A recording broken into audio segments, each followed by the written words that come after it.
जय माता दी। हर हर महादेव। क्या एक विधवा स्त्री को पूजा का अधिकार नहीं? क्या एक विधवा स्त्री जो है वो किसी शुभ कार्य में शामिल नहीं हो सकती? ये प्रश्न किसी ने मुझसे किया, क्योंकि उस स्त्री ने मुझसे कहा कि देखिए, जब भी हम कहीं पूजा में जाते हैं या पर कोई घर में उत्सव होता है तो हमारे रिश्तेदारों ने या सगे संबंधियों ने हमें बैठने नहीं दिया और बड़ा अपमान करके साइड पे कर दिया। ये अम्मा जी थे जिन्होंने मुझसे बात करी। तो मैं एक बात आपको बताना चाहती हूँ जो बिल्कुल सत्य है। क्या हुआ कि देखिए, मेरे पास प्रश्न करने के लिए लोग आते हैं, तो मैंने उनके प्रश्नों का उत्तर देना जो है ये इसमें तो मैंने उचित समझा कि मैंने बताऊं, क्योंकि इससे एक बहुत बड़ी जो भ्रांति है वो दूर होती है। क्या है कि अगर आप ऐसा करते हैं, उनमें से आप हैं कि किसी विधवा स्त्री का आप अपमान करते हैं इस तरह से, तो आपको क्या भोगना पड़ेगा। देखिए, अगर कोई स्त्री विधवा है तो उसे पूजा का पूरा अधिकार होता है। सबसे पहली बात तो ये।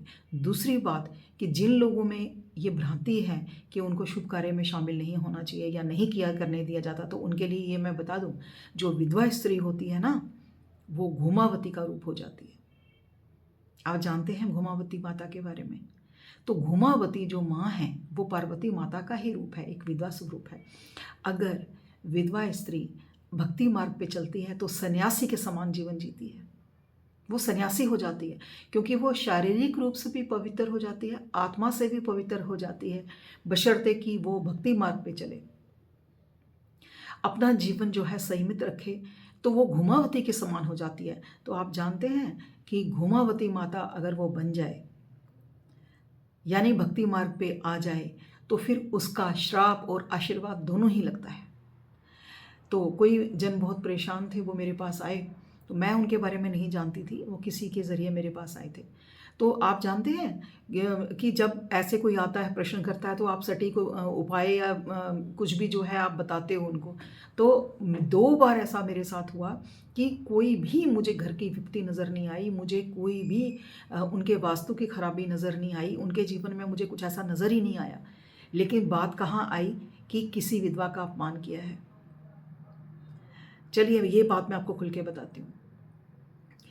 शादी हुई उनके बच्चे की, उन्होंने उस लेडी को, जो विडो है, उन्हें शादी में नहीं बुलाया। कि उनकी रिलेटिव थे, वो बहुत ब्लड रिलेशन में थे, नहीं बुलाया कि अगर ये हमारी शादी में आएंगे तो हमें अपशगुन हो जाएगा, ये पूजा में भी बैठेंगी और ऐसे शुभ कार्य में भी बैठेंगी, क्योंकि बड़ी हैं तो हमारा जो है वो कार्य शायद वो फलित नहीं होगा। तो उस लेडी के मन में लगातार यही चलता था, जिनके घर में विवाह था, कि वो नहीं आनी चाहिए, वो नहीं आनी चाहिए। अब देखिए, कार्ड वगैरह तो सब देते हैं ना रिश्तेदारी में, तो उनको भी कार्ड मिल गया था, लेकिन उस जिसके घर में विवाह था उनके मन में ये था कि ये शादी में नहीं आनी चाहिए।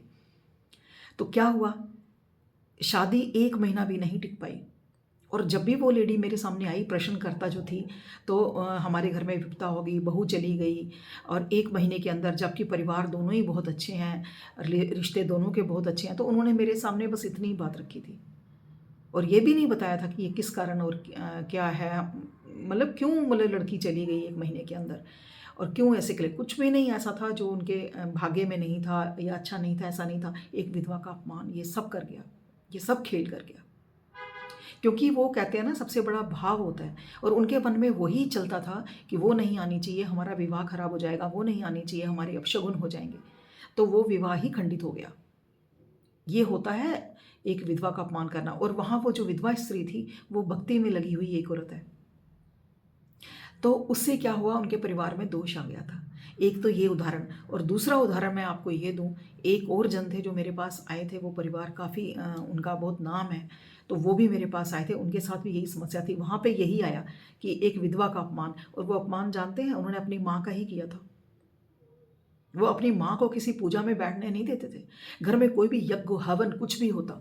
और जबकि उन्होंने मुझसे कहा कि हम लोग जो हैं बहुत हवन यज्ञ, हर महीने हमारे यहाँ पूर्णिमा को भी हवन होता है, इतना करने के बाद भी हम इतने दुखी हैं और हमारे जो भाग्य ही नहीं खुल रहे, और जो वो करोड़पति थे और काखपति हो गए, ये क्या कारण है। तो वहाँ पे भी विधवा का अपमान ही आया। ये 2 जो उदाहरण जो मेरे सामने केस आए थे, ये ज़बरदस्त हैं।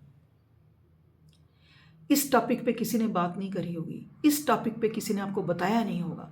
तो देखिए, मेरी माँ जो थी ना, वो भी एक विडो हो गई थी। तो जब भी हमारे घर में कोई पूजा पाठ होता, हम मम्मी को ही बिठाते थे।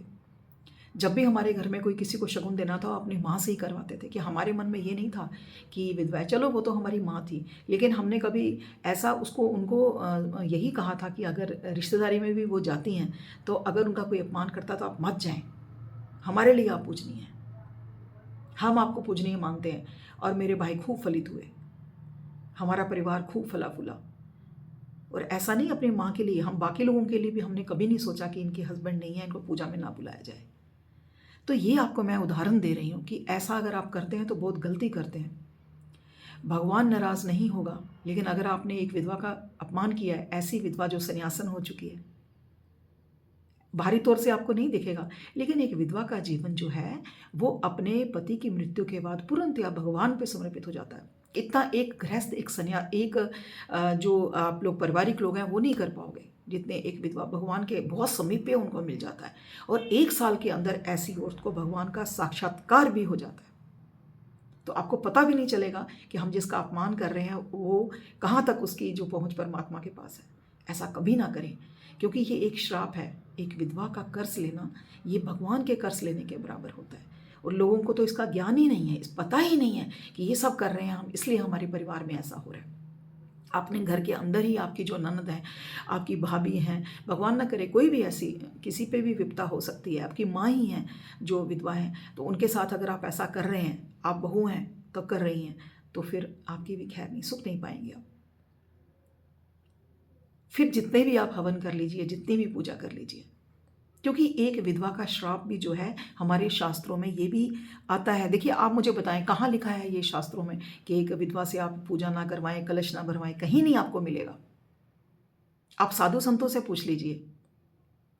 अच्छा, एक बात बताएं, क्या रामायण जी में कभी इसका वर्णन आया?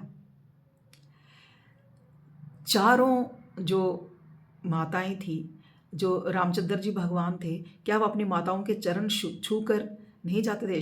जो दशरथ की जो रानियां थी, क्या वो विधवा नहीं थी?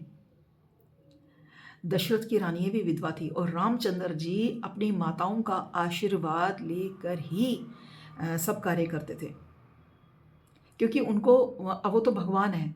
तो अब मुझे बताएं, जब भगवान ऐसा कर रहे हैं तो हम इंसानों की क्या औकात है कि हम डिफ्रेंशिएट करेंगे? क्योंकि परमात्मा को पता है कि एक विधवा स्त्री की क्या शक्ति होती है, क्या पावर होती है, भगवान को मनाने के बराबर होता है।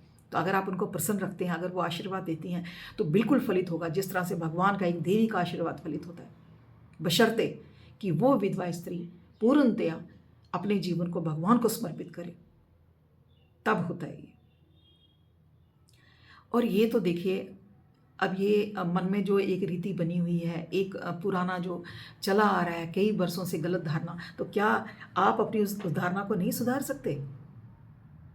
और ये बात भी मेरे 2-3 जिन्होंने प्रश्न किए, जो मेरे पास आए, उनका ये निकला, ये सामने आया। मेरे मेरे पास भी ऐसा ये दूसरी या तीसरी बार ही हुआ है। पहले तो मेरे को भी इस चीज़ का सच बताऊं तो कभी ऐसे प्रश्न आए ही नहीं। हमेशा कुछ ना कुछ त्रुटि कहीं और ही निकलती है। लेकिन ये 3 जगह त्रुटि जो आई, विधवा का अपमान,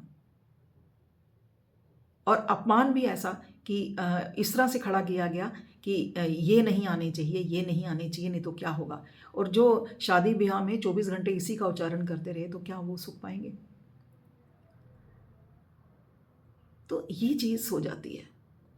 और आप देखें, अगर आपने कहीं भी जाना है, तो एक विधवा स्त्री अगर आपके सामने आती है, आप ये मत समझे कि अब ये गलत हो गया। नहीं, अगर वो आपको आशीर्वाद देते, जाओ फलित रहो, सुखी रहो, तो सुखी हो जाओगे। ये सत्य है, क्योंकि वो साध्वी हो जाती है। वो औरत, विधवा स्त्री साध्वी होती है। तो किसी साध्वी के अगर आप पाँव छूओगे तो आपको आशीर्वाद मिलेगा ना, तो बस वो साध्वी ही होती है। मन से ये शंका हटा दो, ये निकाल दो। ऐसा बिल्कुल नहीं है जो एक समाज ने रीत बना रखी है। और मैं प्रमाण इस बात का आपको दे सकती हूँ। आप मेरे से बात कर सकते हैं, मैं आपको पूरा प्रमाण दे सकती हूँ इस बात का। और उन लोगों को प्रणाम भी करती हूँ कि जो विधवा स्त्री का सम्मान करते हैं। बिल्कुल सम्मान करना चाहिए। आपकी माँ अगर इनके पति नहीं, आपकी सासू जिनके पति नहीं है, तो उनका पूरा सम्मान करें। आप उनसे आशीर्वाद लेके देखिए, घर फलित हो जाएगा, आपको पूजा की ज़रूरत नहीं पड़ेगी। अगर आपके पास समय नहीं है धूप बत्ती का, तो बस उनका आशीर्वाद अगर आप लेते हैं तो देखिए आप क्या आप खुद कहेंगे कि हाँ, हमारे काम बन गए। तो ऐसा ना करें, इस भ्रांति को तोड़ें। जय माता दी, हर हर महादेव।